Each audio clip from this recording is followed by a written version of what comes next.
I definitely got the best seat in the house right now. So for artistic reasons, I'm happy to say that this next scene happened almost exactly as it is written on paper. For human reasons, it's kind of sad, but they provided some good art. Or I should say good material for art. I'm not saying this is good art. My neighbor, whose name I've of course forgotten, if in fact I ever knew in the first place, and being roughly my age, never objects to and always answers to my irrefutably cordial salutations, which include chief, dude, bro, and the ever appropriate and all-purpose man, is standing outside my door. I can see him through the peephole. Well, I wonder if I should wait to see if he'll knock again. He knocks again. It's 8:30 in the morning. What's the worst thing that could happen? Hey, Byron, he says, embarrassed or anxious or both. At least he remembers my name. What's up, man? I say, not missing a beat. Listen, sorry to bother you. You on your way to work? Yeah, actually, is everything okay?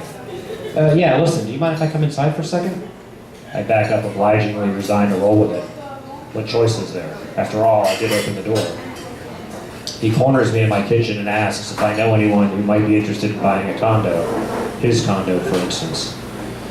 Yeah, I'm sure there are plenty of people who'd love to live here, I offer. Yeah, I know, but I mean, do you know anyone who's looking like to buy a place? Well, I'd be happy to ask around, put the word on the street and whatnot. Yeah, that'd be cool, I'd appreciate that. He looks away and it's my turn to say something. Is everything okay? Yeah, well, I got laid off, so I'm just gonna move home for a while with my folks, to get my shit straight. I hear you, I say as encouragingly as possible, but that's only half true. I do hear him, but I also hear myself saying, I hear you, as well as the voice inside my head, which is processing the situation and repeating the verdict. Not good, not good, not good. He's sweating, his hands, which seem puffy and pale. I've never noticed what unbelievable meat hooks he has, though admittedly the only times I bump into him are in the hallway as he disappears into his end unit with a case of Miller Lite cans under his arm, McDonald's or some fast food monstrosity in the other. His hands, exhibits A and B, are shaking like the lid on a boiling pot. They're very obviously not obeying their master, and before I have half a chance to put two and two together, he interrupts my internal assessment and looks at me searchingly. Hey man, you got any beer? At 8:33 in the a.m., there's only one possible answer to a question like this. Sure, I say. I open the refrigerator to remember. I bought my last beer last month, which makes me a liar. Actually, I don't, I start, but sense that won't suffice, so I hold the door open and let him inspect for himself, which he does, making us both feel better, or worse, depending on how you look at it. He accepts this answer, but's clearly not satisfied with my response. Oh, I have plenty of liquor if... Yeah, do you care if I take a shot of something? Are you sure you're okay? To myself, I say this. A pint glass is obviously inappropriate, so I grab a juice glass and put it down on the counter, sliding it down to him like a bartender from a black and white western. He's eagerly grabbed my fifth of bourbon, and I tell him to help himself. He pours a generous, bordering on unbelievable belt of booze and inhales it in one quick motion. This is strictly business. To myself, I say this. Better, I inquire, and I actually mean it. I actually want to know. Do you mind if I get another one? Hey bro, knock yourself out, I say, stupidly. He doesn't notice because he's too busy securing the second round in case I try to give last call at the last second. Even the sweat on his forehead seems relieved. Although I know exactly what time it is, I can't help myself from looking at the digits blinking on my oven. 8:34. He looks at me and nods his head, expressing gratitude with his burning eyes. The eyes never lie. Then he snatches a tube of toothpaste out of his front pocket, puts it in his mouth, and pulls the trigger. So if you wouldn't mind asking around, just see if anyone's looking to maybe live here, I'll cut a deal. No problem, I assure him. I'll hook you up with a finder's fee too. No, don't worry, man, I'm happy to help. Not good, not good, not good. Let me give you a card, he says, putting the toothpaste back and reaching into his other pocket. I'm surprised, in spite of myself, that between the shaking and the sheer size of his hands, he can even fit them into his shirt sleeves. Fuck, he says, frazzled or furious, or both. What's up, I ask. I left my fucking cards in my place. Well, don't worry about it. Let me just write your number down. No, let me run that again, and then you can hand them out and shit. Okay. I wait too long and then go down to get them myself. And on the way I think, gambling debts? Drugs? Both? Drugs. It must be drugs. Whatever it is, it's something I know I want no part of. It's obviously something my neighbor wants no part of either, or we wouldn't both be here right now. I knock on his door. It opens quickly and my neighbor walks out, shutting it behind him. Apparently I'm not supposed to see inside. Perhaps I don't want to see inside. He follows me into the hall. Hey man, I appreciate anything you can do. No problem, dude. I'm happy to help.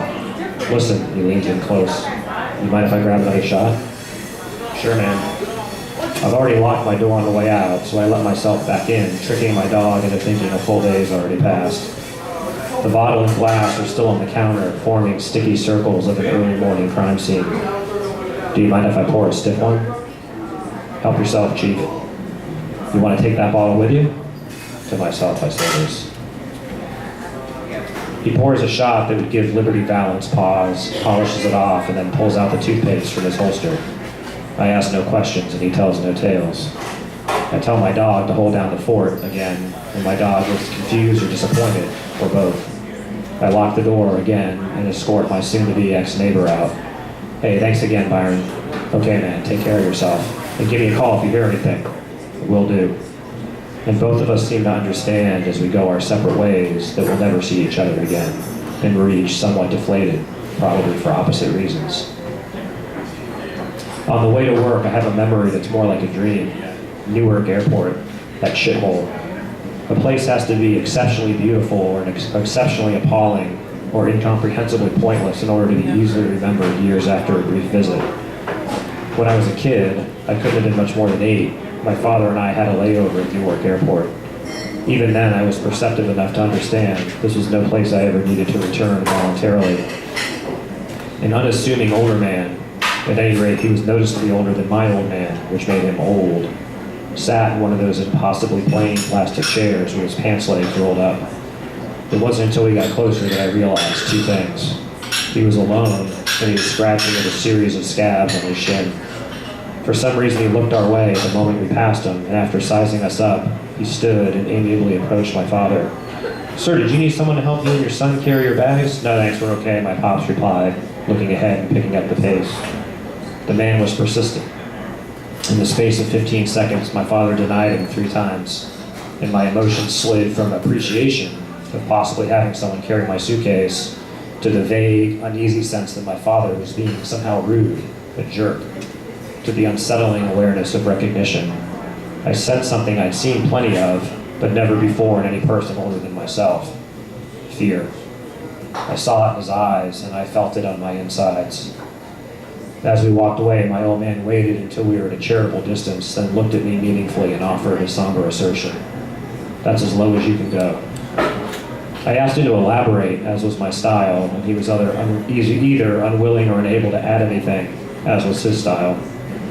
It wasn't that I didn't understand what he was saying. I understood him perfectly. It was because I understood him that I needed him to say more, to talk to me a little longer about it, about anything. Anything to interrupt the silence and the sudden thoughts that had accompanied it. It's easy to believe that people like this exist for our sakes. They're dying lessons on how not to live, warnings of what could happen if you weren't careful and found yourself scratching at scabs in the world's ugliest airport.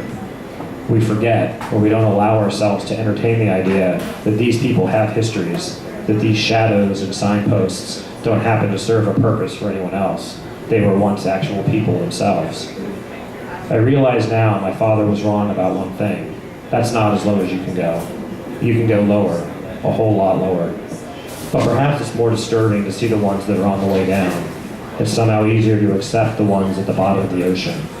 It's the ones who are sinking, who are still within reach, who are drowning noisily in front of us, who sometimes have the temerity to ask us to hold out a hand. These are the ones we can scarcely tolerate, because every so often we look at them and see ourselves.